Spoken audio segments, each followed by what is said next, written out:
It was the evening before Halloween, and all the engines were gathered around, ready and eager to start their annual tradition of telling ghost stories. The firelight came to set the mood, and soon the yard was showered in a warm orange glow, creating an atmosphere ripe for spooky tales.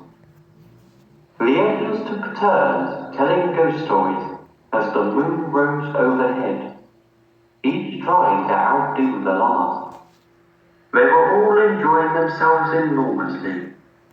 Even the big engines, who normally didn't have much patience for silly stories, beamed and laughed as Thomas and Percy imitated a ghost haunting an old mansion. Finally, it was Henry's turn to tell a story. He hesitated for a moment and curiously looked over to Gordon and Edward, who appeared cautious at first, but then beckoned Henry on. "Tell it," whispered Gordon. "Go on, it won't hurt." "I don't know if I should," he whispered back. It's up to you, Henry. It is scary," Edward replied quietly. "Are you going to tell the story or not?" James said.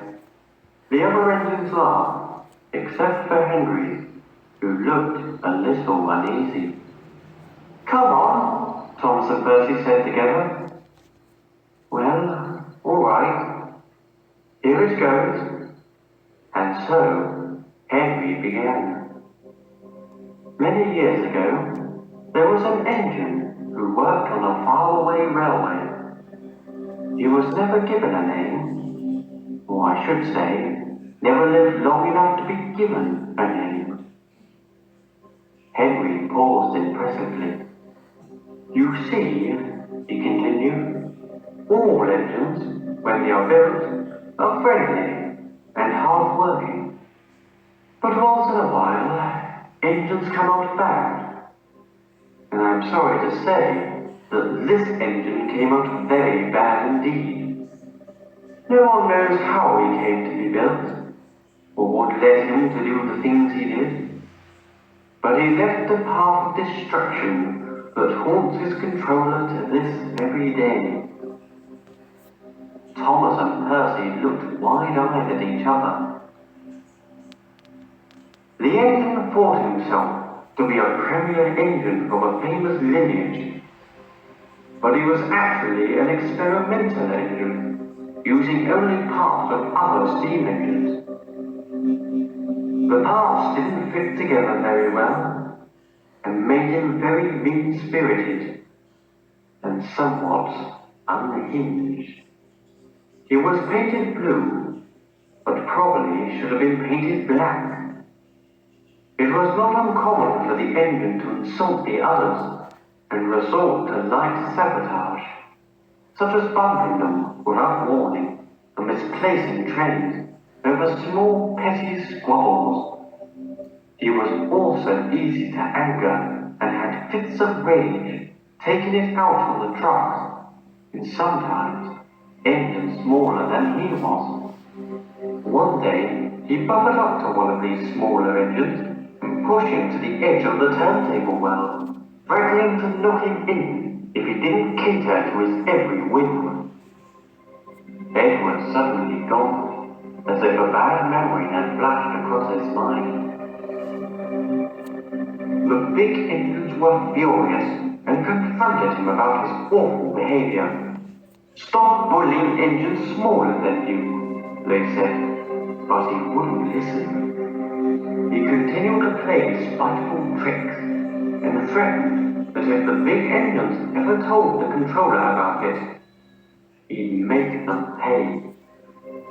The two big engines, thoroughly fed up, got up very early one morning and met the controller at the station. They told him all about what the engine had done, but the controller's hands were tied since the engine was on loan.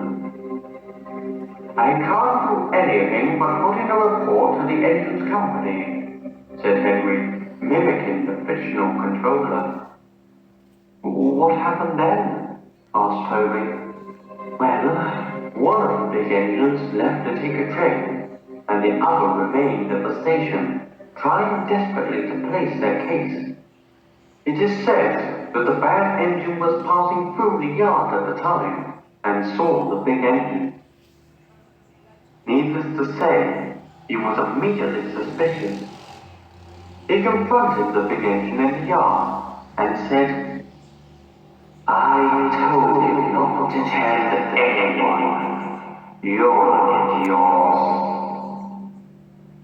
The big engine just laughed, believing the engine only to be bluffing. Henry suddenly paused. Edward, Gordon, and Henry all looked at each other. Gordon gave a motion of the eyes, encouraging Henry to keep going. "But," Henry said, "he was most assuredly not bluffing." The next day, the big engine was pulling an express train through the junction, when suddenly, without warning, another engine careened into the back of his coaches. There was an awful noise, as wood and metal and stone splintered everywhere. But what was worse was as the noise of the wreck subsided, the screams of the passengers inside those coaches became louder and louder and louder. The other engine's eyes were glued to Henry. They didn't dare make a sound. The bad engine, knowing the big engine was just up the line, had intentionally missed a signal and plowed into the back of the express train to get even. The sight of it was awful. The 3 rear coaches were smashed to smithereens, and everyone inside those coaches, Henry gulped. Everyone inside those 3 coaches perished. The other engines gasped. The big engine screamed, "You killed my passengers! You killed my passengers!" But the bad engine didn't care. He just laughed. The controller came and, seeing the mess, sent the engine for scrap.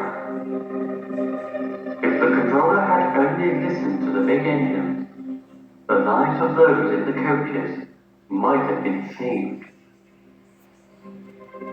So that is the moral of this story. Stand up to evil and fight until the very end, or the evil might just turn you into ghosts. Henry gave a loud whistle, making everyone jump. "Wow, Henry," James laughed. "That was a twisted story." "I might have to keep an eye on tonight," said Percy, and everyone laughed. Soon, the engines began to leave the yard to get a good night's rest. Gordon, Henry, and Edward, however, stayed behind. As soon as the others were out of earshot, Henry sighed. He looked very ill. Gordon smiled sympathetically. "A fine performance, Henry, though I know that's not an easy story for you to tell." "Do you think they knew who we were talking about?" said Edward. "The only one who might have known was Thomas, but he was too young at the time to remember," added Gordon. "You think 98462 was actually scrapped?" asked Henry. But Gordon and Edward didn't answer right away. The 3 looked up at the moon, feeling uncertain, but hopeful that the bad engine wouldn't come back to haunt them again.